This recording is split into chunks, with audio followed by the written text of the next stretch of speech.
NEET paper leak में TV9 के खुलासे का असर जारी है। जी हां, TV9 के खुलासे के बाद एक और गिरफ्तारी हो गई, बहुत बड़ी गिरफ्तारी बताया जा रहा है। नीट सॉल्वर गैंग का एक सदस्य गिरफ्तार कर लिया गया। सॉल्वर गैंग का सदस्य पिंटू गिरफ्तार किया गया है। झारखंड के देवघर से इसकी गिरफ्तारी हुई है पिंटू की। और सॉल्वर गैंग का बड़ा सदस्य बताया जा रहा था। इसी ने ही पर्चे या इसी ने ही प्रश्न पत्र बांटे थे छात्रों को। 4 लोग और भी हिरासत में लिए गए हैं। एक बड़ी कार्रवाई हुई है, एक बड़ी गिरफ्तारी हुई है पिंटू के रूप में, और पिंटू से कई राज का पता चलेगा।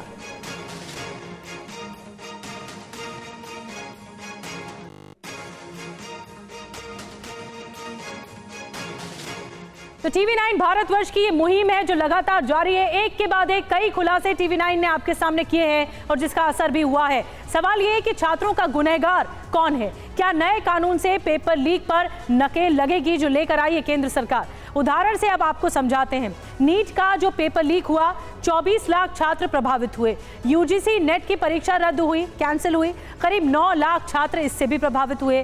कल CSIR नेट की परीक्षा रद्द की गई, कैंसिल की गई, जिससे 2 लाख छात्रों पर बड़ा असर पड़ा है।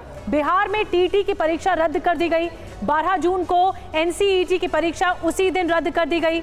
29,000 परीक्षार्थी थे जिस पर असर पड़ा है। तो बड़ी खबर यह है कि देश में एंटी पेपर लीक कानून लागू कर दिया गया है। अब इसका बड़ा असर देखने को मिलेगा। भर्ती परीक्षाओं में नकल रोकने के लिए, नकल पर नकेल कसने के लिए ये सख्त कानून लाया गया है। पेपर लीक करने पर 10 साल तक की सजा है। इस कानून में 1 करोड़ तक का जुर्माना भी लगेगा अपराधी पर।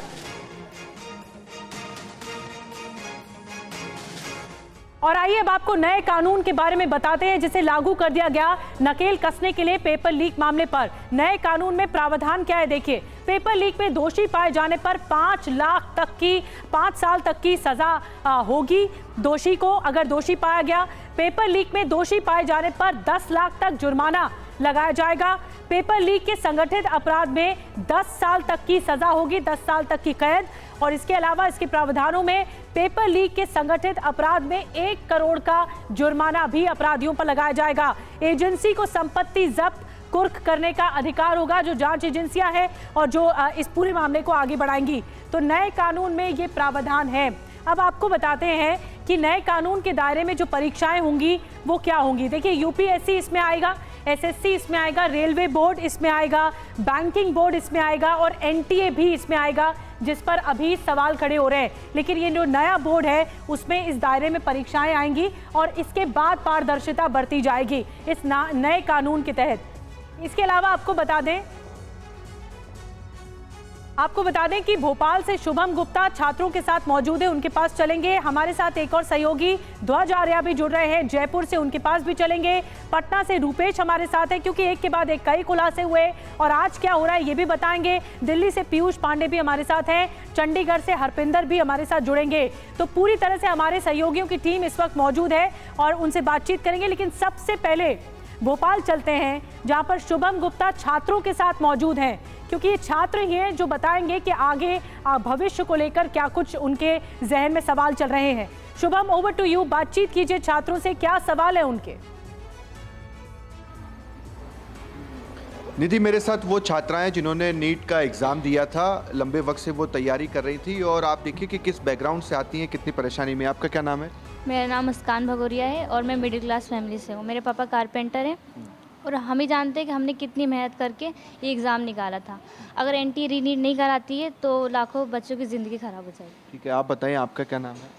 मेरा नाम पूजा साहू है सर। मैं छत्तीसगढ़ से आई हूँ यहाँ पढ़ाई करने के लिए और मैं नीट की तैयारी कर रही थी। लेकिन सर NTA ने इतना बड़ा गलत किया है। एक तो पेपर इसके वो भी लीक हुआ, उसका भी उनने कुछ एक्शन नहीं लिया, और तो ना तो वो कुछ बता रहे हैं कि क्या कैसा करेंगे। रीनीट होने का भी उनने डेट पे डेट दिया जा रहा है, 8 जुलाई का टाइम दे दिया है उनने। कितने परेशान हैं आप और ख़ास तौर पर आपके पेरेंट्स भी? बहुत परेशान है। वो इतने छोटे गांव से हम लोग आए हैं, नीट की तैयारी कर रहे हैं और यहाँ रीनीट पेपर ही वो हो रहा है। नीट रीनीट होना ही चाहिए। कुछ और भी स्टूडेंट्स हैं, आपसे बात करते हैं। आपका क्या नाम है? मेरा नाम साहिबा मिर्ज़ा है और मैं यूपी से आई हूँ। यूपी से आए आप यहाँ पढ़ाई करने? जी, यूपी से हूँ। बट हमने इतनी मेहनत की लेकिन लग नहीं रहा है देखकर कि हमारा रिज़ल्ट ऐसा आया है और रीनीट होने का भी कोई चांसेस नहीं है। डेट पे डेट आ रही हैं। तो हमें तो रीनीट चाहिए या रीचेकिंग चाहिए। आप मेरा नाम अनुराधा साहू है। हमें भी रीनीट चाहिए। इतनी मेहनत करिए, 1 साल लगाए, ऊपर से पेपर भी लीक हो गया और हमें डबल की से रीनीट चाहिए। अब आप लोग क्या चाहते हैं? रीनीट होना चाहिए। रीनीट। हाँ रीनीट। आप लोग?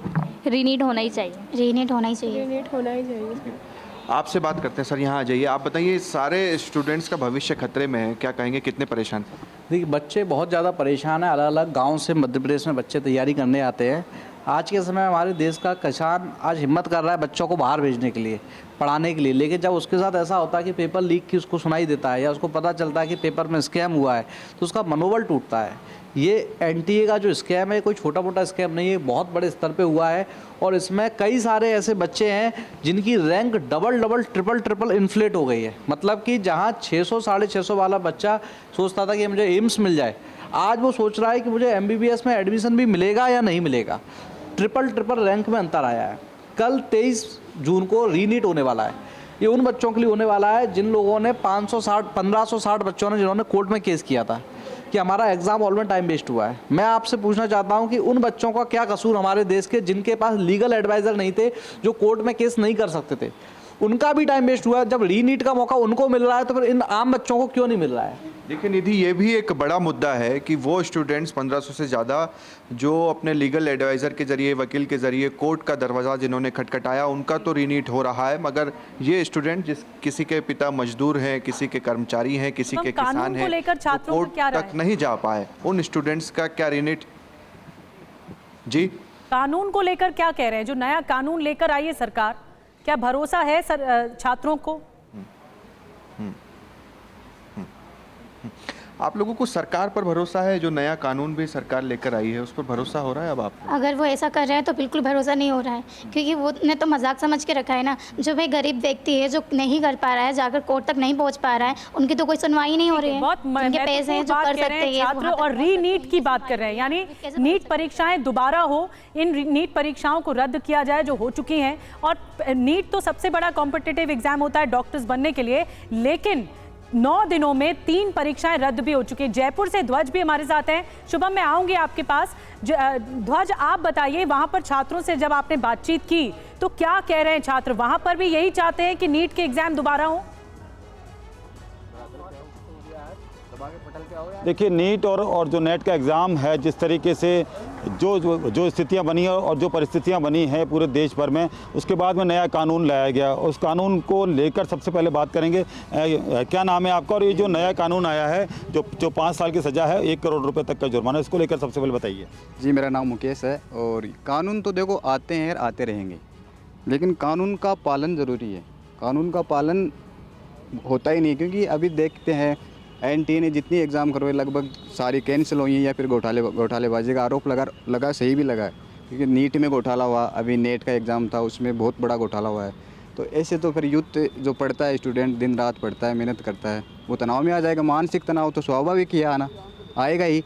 तो ये है, कानून ले आओ, लेकिन कानून का पालन होना ज़रूरी है। लेकिन परीक्षार्थी के सामने सबसे बड़ी समस्या ये होती है कि दूर से आता है, अगले शहर से आता है, फिर यहाँ पर आके पढ़ाई करते हैं और काफ़ी जो पैसा है उनका खर्च होता है, लेकिन अचानक से उसको सुनने को मिलता है कि पेपर लीक हो गया और एग्ज़ाम कैंसिल हो गया। जो 18 को आपने दिया, नेट का एग्ज़ाम दिया आपने, 18 को 19 को कैंसिल हो गया। इस पर देखो, एग्ज़ाम देता है स्टूडेंट तो एक खुशी भी होती है, और जब वो कैंसिल होता है तो उससे बड़ा दुर्भाग्य क्या होगा उस स्टूडेंट के लिए? दुर्भाग्य ये होता है अगर वो अच्छा एग्ज़ाम गया उसका, फिर वो कैंसिल होता है तो फिर उसको दोबारा तैयारी करनी पड़ती है, पैसे ख़राब होते हैं, समय ख़राब होता है, वो आगे और तैयारी किसी और के करता तो वो ख़राब होता है। हर चीज़ में मानसिक रूप से विकलांग हो जाता है। तो ये है कि एग्ज़ाम कैंसिल है, ये कोई समस्या का समाधान नहीं है। बात ये है कि एग्ज़ाम ही सही कंडक्ट होने चाहिए, मतलब पारदर्शी कंडक्ट होने चाहिए, यानी कि स्थायी समाधान होना चाहिए। आपका क्या नाम है और क्या कहना है आपको इस बारे में? नया कानून भी आ गया आपको? सर, मैं आशीष माहौर और कॉमर्स से मैंने नेट दिया था इस बार।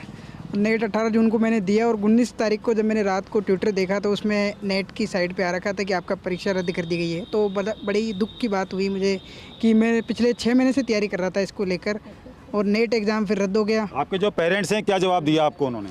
पेरेंट्स तो यही कह रहे थे कि हम आपके लिए पैसे भेजते हैं और कि 10,000 रुपये मंथली खर्च होता है मेरा यहाँ पर। ठीक है।